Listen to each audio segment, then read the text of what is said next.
శరదిందువికాసిమందహాసాం స్ఫురదిందీవరలోచనాభిరామాం అరవిందసమానసుందరాస్యాం అరవిందాసనసుందరీముపాసే.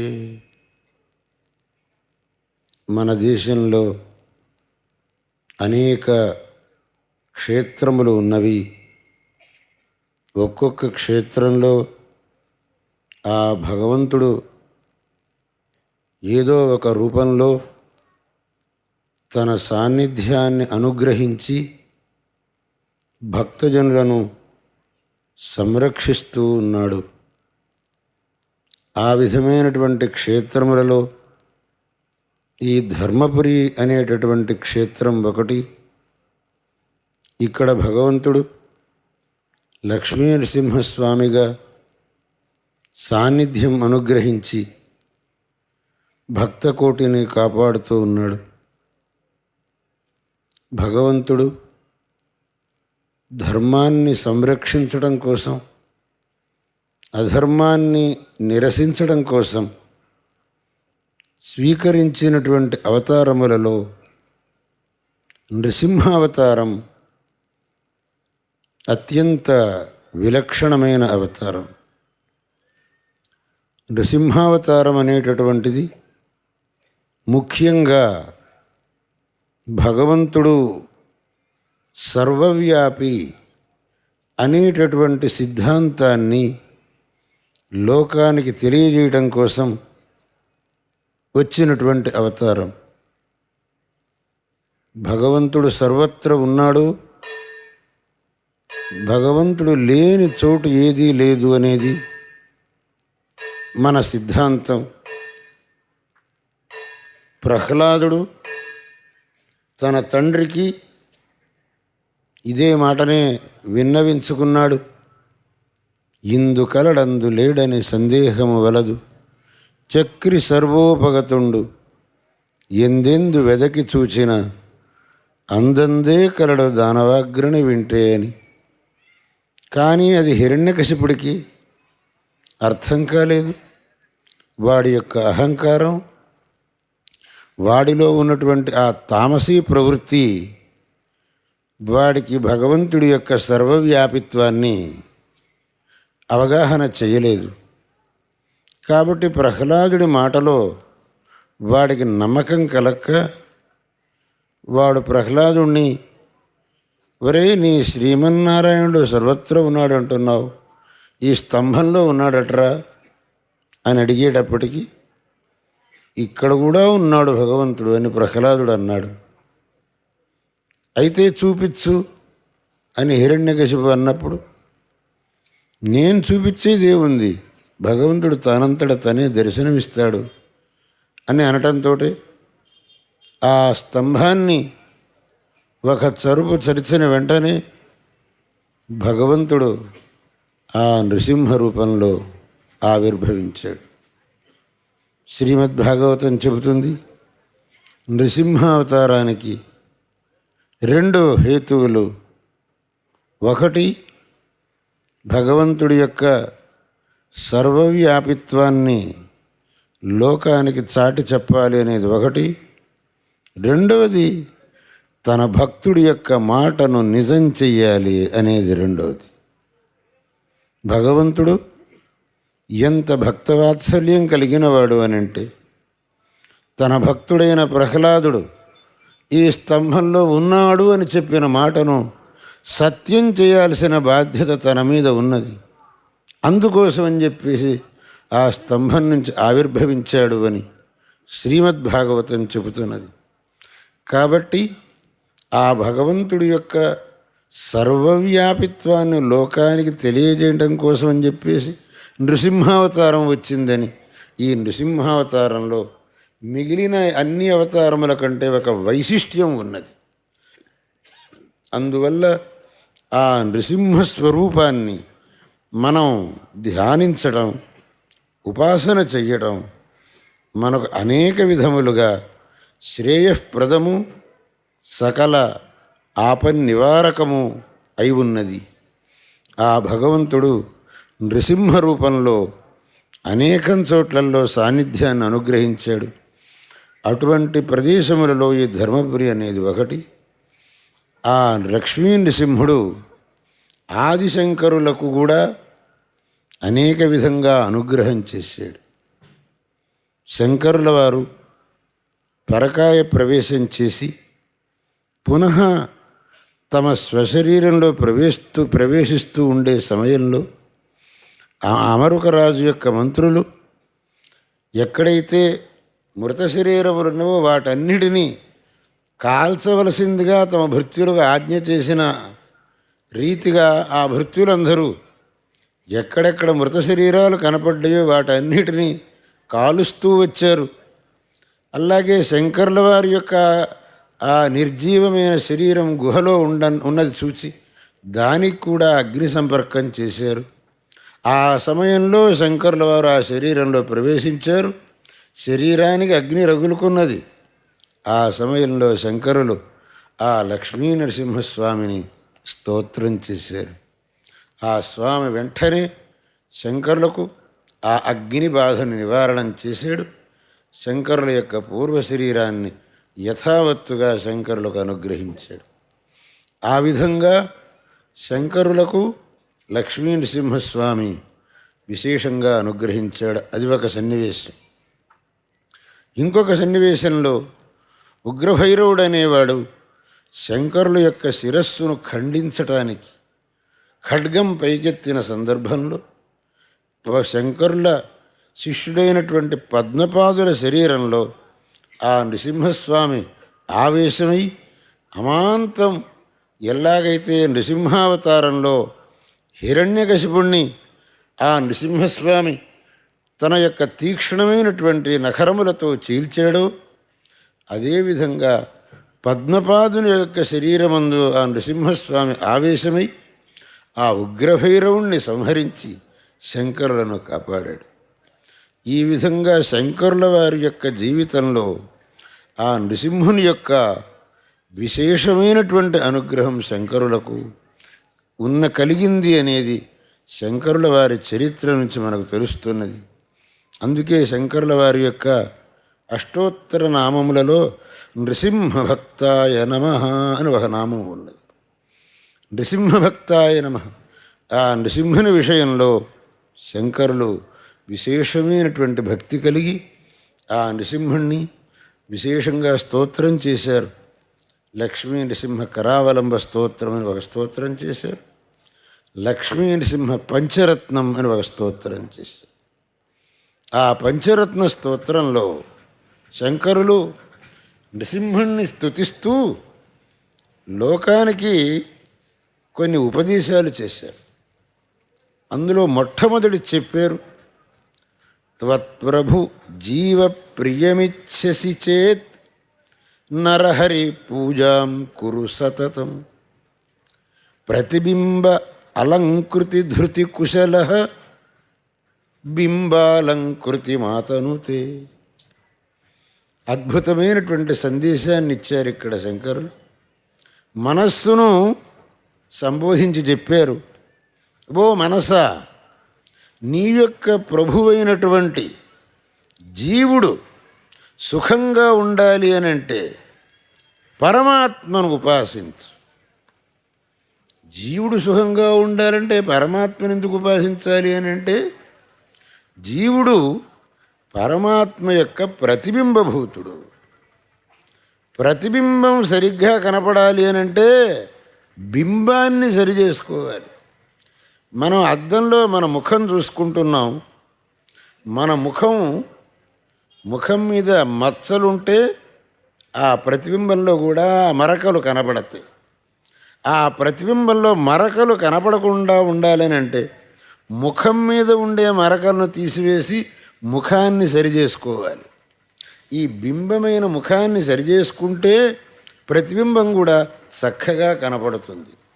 ఈశ్వరుడు జీవుడు బింబ ప్రతిబింబములు. ఈశ్వరుడు బింబభూతుడు, జీవుడు ప్రతిబింబభూతుడు. ప్రతిబింబమైన జీవుడు సుఖంగా ఉండాలి అని అంటే బింబభూతుడైన ఈశ్వరుణ్ణి ఉపాసించాలి. ప్రతిబింబాలంకృతి ధృతి కుశల బింబాలంకృతి మాతనుతి. ఇటువంటి సొగసైన సందేశాన్ని ఆ నృసింహస్తవం మూలకంగా శంకరులు మనకు అందించారు అని అంటే ఆశ్చర్యం వేస్తుంది. అలాగే మరొక మాట చెప్పారు ఆయన అదే స్తోత్రంలో, సరక్చందన వనితాదీన్ విషయాన్ సుఖదాన్ మత్వా తత్ర విహరసి గంధఫలీ సదృశాననుతేమి భోగానంతర దుఃఖకృతస్యు. ఈ జీవుడు ఈ లోకంలో ఈ లౌకికమైనటువంటి విషయములను చూచి వాట్లయందే మనస్సును పెట్టుకొని కూర్చున్నాడు. అంటే చక్కని వస్తువును చూస్తే అది నాకు కావాలి అని అనిపిస్తుంది. మంచి పూలమాలను చూస్తే అది వేసుకుందామని అనిపిస్తుంది. మంచి సుగంధములను చూస్తే అవి పూసుకుందామని అనిపిస్తుంది. కానీ అలాగే మంచి భక్ష్యములను చూస్తే తిందామని అనిపిస్తుంది. ఈ వస్తువులను చూచి నువ్వు వేసుకోవాలి, పూసుకోవాలి, తినాలి అని అనుకుంటున్నావు. వీట్ల నుంచి చివరికి నీకు దుఃఖమే రా బాబు, సుఖం అనేది లేదు. పూలమాలను చూసి వేసుకుందాం అనుకున్నాడు, వేసుకున్నాడు. కొంతసేపు వేసుకున్న తర్వాత అబ్బా గొంతు నొప్పి పుడుతుంది, మెడకాయ నొప్పి పుడుతున్నది అని మళ్ళీ దాన్ని తీసి పెడతాడే తప్ప ఎప్పుడూ దాన్ని వేసుకోలేడు, మెడకాయ నొప్పి పుడుతుంది. అలాగే సుగంధములను పూసుకుంటున్నాడు, ఎంతసేపు పూసుకుంటాడు, ఆ పూసుకోవటం ఎక్కువైపోతే అబ్బో నాకు చాలా ఇబ్బందిగా ఉంది అని అంటాడు. భక్ష్యములను తినాలనుకుంటున్నాడు, తింటాడు. కొంత తిన్న తర్వాత డాక్టర్ గారి దగ్గరికి పరిగెత్తుతాడు. దానివల్ల ఏం ఉపయోగం? భోగానంతర దుఃఖకృతస్యు. కాబట్టి వేటి ఎందు వ్యామోహాన్ని పెంచుకోవద్దు. భజ భజ లక్ష్మీ నరసింహ నఘ పదసరసిజ మకరందం. ఆ లక్ష్మీ నరసింహుని యొక్క పాదారవింద మకరందాన్ని సేవించు అని మనస్సును సంబోధించి ఆ లక్ష్మీ నృసింహుణ్ణి స్తోత్రం చేసే వ్యాజంతో అనేకమైనటువంటి సద్విషయాల్ని భగవత్పాదుల వారు మనకు బోధించారు. అలాగే ఆ నృసింహుణ్ణి కరావలంబన స్తోత్రం చేస్తూ అంధస్యమే హృత వివేక మహాధనస్య చోరై మహాబలిభి ఇంద్రియనామధేయై మోహాంధకార కుహరే వినిపాతితస్య లక్ష్మీ నృసింహ మమ దేహి కరావలంబం అని అన్నారు. మన యొక్క పరిస్థితి ఎలా ఉంది అని అంటే మన పరిస్థితి ఆయన వర్ణించారు. మన యొక్క వివేకం అనేది పోయింది. ఈ కామక్రోధాదుల వల్ల మన వివేకం అనేది నష్టమైపోయింది. ఈ ఇంద్రియములు అనేటటువంటివి మనల్ని బలాత్కారంగా విషయముల వైపు ఈడుస్తున్నాయి.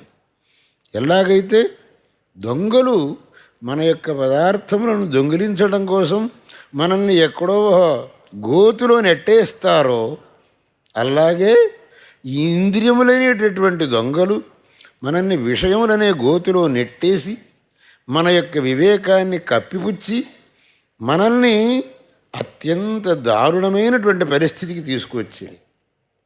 ఈ పరిస్థితి నుంచి నన్ను తప్పించటానికి హే భగవంత నృసింహ నీవే శక్తుడవు, నీవే నన్ను ఈ పరిస్థితి నుంచి తప్పించి నన్ను రక్షించు.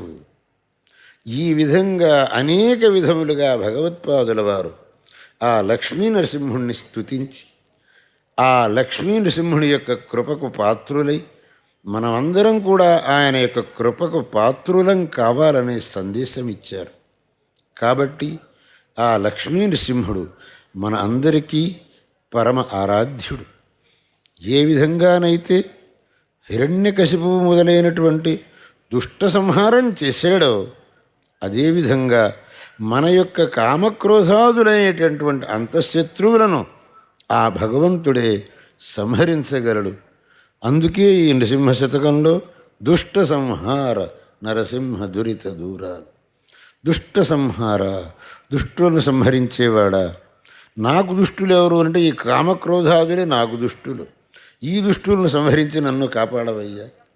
ఈ కామక్రోధాదుల వల్ల నేను పడరాని పాటలు పడుతున్నాను.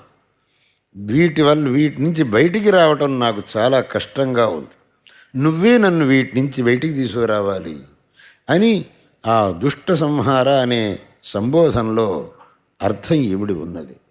అటువంటి భగవంతుడు లక్ష్మీ నృసింహస్వామి ఈ క్షేత్రంలో విరాజమానుడై ఉన్నాడు.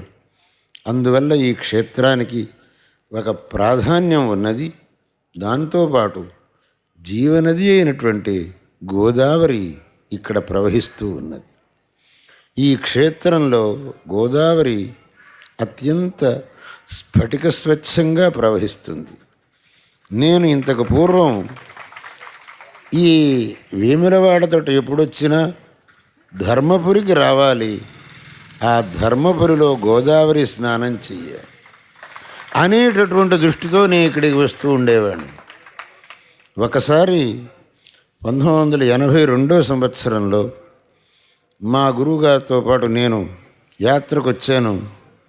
వేములవాడకు వచ్చాము. వేములవాడ నుంచి జగిత్యాలకు వెళ్ళాలి అని గురువుగారు తీర్మానం చేశారు. నేనన్నాను, నాకు ధర్మపురికి వెళ్ళాలి. ధర్మపురి వెళ్ళి నేను అక్కడ గోదావరి స్నానం చేయాలి. గురువుగారు అన్నారు, మీరు వెళ్ళండి, మీరు వెళ్ళి ధర్మపురిలో గోదావరి స్నానం చేసి స్వామి దర్శనం చేసుకొని రాండి అని గురువుగారు నాకు ఆజ్ఞ ఇచ్చారు. వేములవాడ నుంచి నేను ఇక్కడికి వచ్చి ఆ గోదావరిలో స్నానం చేసి స్వామి దర్శనం చేసి మర్నాడు జగిత్యాల వెళ్ళి గురువుగారితో కలుసుకున్నాను. అంత ప్రీతి నాకు ఈ ధర్మపురి అనే క్షేత్రం మీద. అందువల్లనే నేను ఇంతకు పూర్వం ఈ ధర్మపురికి 3 సార్లు వచ్చాను. చివరిసారి అంటే 1989లో వచ్చాను. మీరంతా 26 ఏళ్ల తర్వాత అని అంటున్నారు. 23 ఏళ్ళే అయింది. ఈ 89లో వచ్చాను, తర్వాత మళ్ళీ ఇప్పుడు వస్తున్నాను. అందువల్ల ఈ క్షేత్రం నాకు అత్యంత ప్రీతిపాత్రమైన క్షేత్రం. ఇక్కడ ఇప్పుడు నాకు ఆయన మా బాచంపల్లి గారి మాటలో తెలిసింది, ఈ గోదావరి నది కలుషితమవుతున్నది అని. అది అత్యంత మనస్సుకు ఖేదకరమైన విషయం. స్ఫటిక స్వచ్ఛంగా ప్రవహించే గోదావరిలో కాలుష్యం అనేది రావటం అత్యంత మనస్సుకు ఖేదాన్ని ఇస్తుంది. అటువంటి కాలుష్యం ఈ గోదావరిలో ఎన్నడూ రాకూడదు. ఆ కాలుష్యానికి ఏమాత్రం అవకాశం కలగకూడదు. ఇక్కడ ఆ గోదావరి స్వచ్ఛంగానే ప్రవహిస్తూ ఉండాలి. ఆ గోదావరి యొక్క స్వచ్ఛతను మనం కాపాడాలి. అందుకు భగవంతుడు మనకు అనుగ్రహాన్ని చెయ్యాలి అని నేను భగవంతుడిని ప్రార్థిస్తున్నాను. మీరు జగద్గురువుల వారు మన గ్రామానికి వస్తున్నారు. వారిని అత్యంత సంతోషంతో సంప్రదాయ పురస్సరంగా స్వాగతించాలి.